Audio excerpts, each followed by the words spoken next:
Night. Thunder rumbles. The villagers are gathered under the ancient Baobab tree, lit by the eerie red glow of firelight. A girl in white stands trembling, tears running down her face. Behind her, the elders chant. In front of her, the hollow of the baobab yawns like the mouth of a beast. Her name is Abeni, and in moments, she will walk into the tree to marry a spirit. They said the baobab could speak, that it whispered during storms and drank the souls of those who walked too close. But when the rain stopped for 7 years, the village did what it had never done before.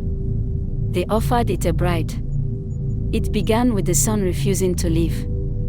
For 7 years, the skies were dry, the rivers cracked open like old skin, and the crops turned to ash before they could even grow. The village of Orodan was dying. The elders gathered, dust-covered and desperate, and consulted the oracle. She was blind, bent like a broken broom, but her voice carried truth. The baobab must be honored. A bride must be given to the spirit within. People cried. Others shouted. But deep down, everyone knew the baobab had stood there for 1,000 years, untouched by storm, fire, or time. It was power. Abeni was chosen. She was 17, daughter of the village blacksmith. She had a laugh that made even the saddest smile. She did not volunteer. But she was chosen because she was pure, because she was kind, because fate is often cruel. Her mother wept. Her father said nothing.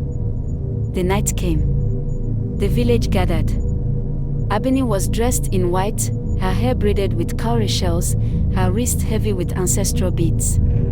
As the chants rose, she stepped toward the baobab.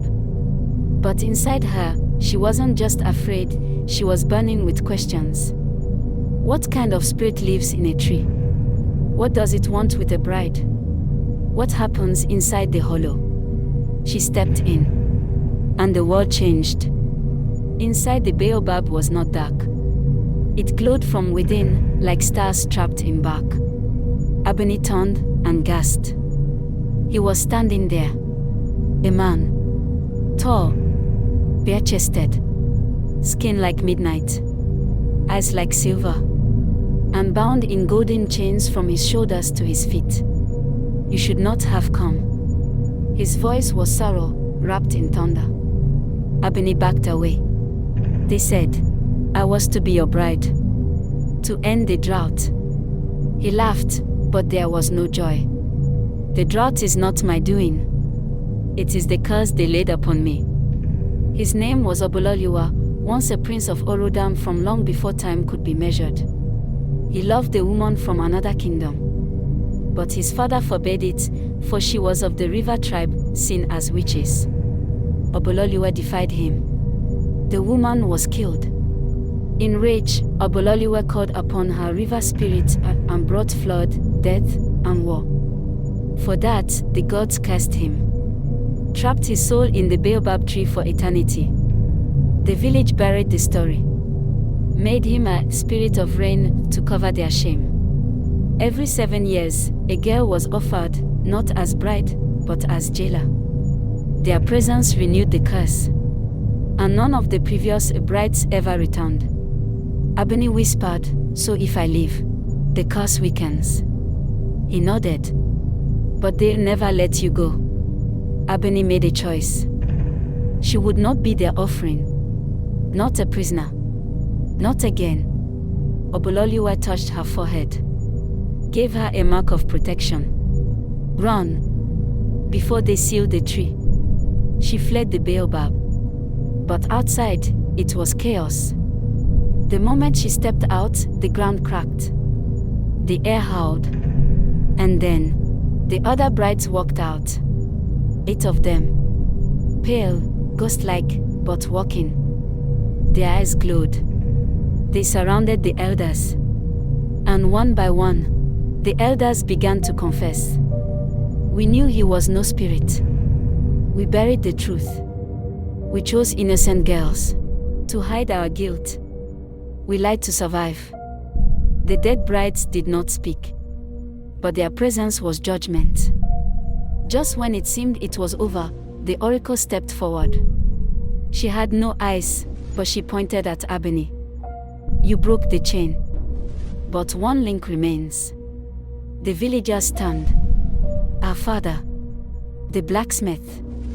He knelt. It was I who forged the chains that bound him. I knew the truth, and I stayed silent. Obololiwa stepped out of the tree. Not as a ghost, but as a man. Then you shall forge one more thing. My freedom. The blacksmith was given one task, to melt the chains and free the prince forever. He did.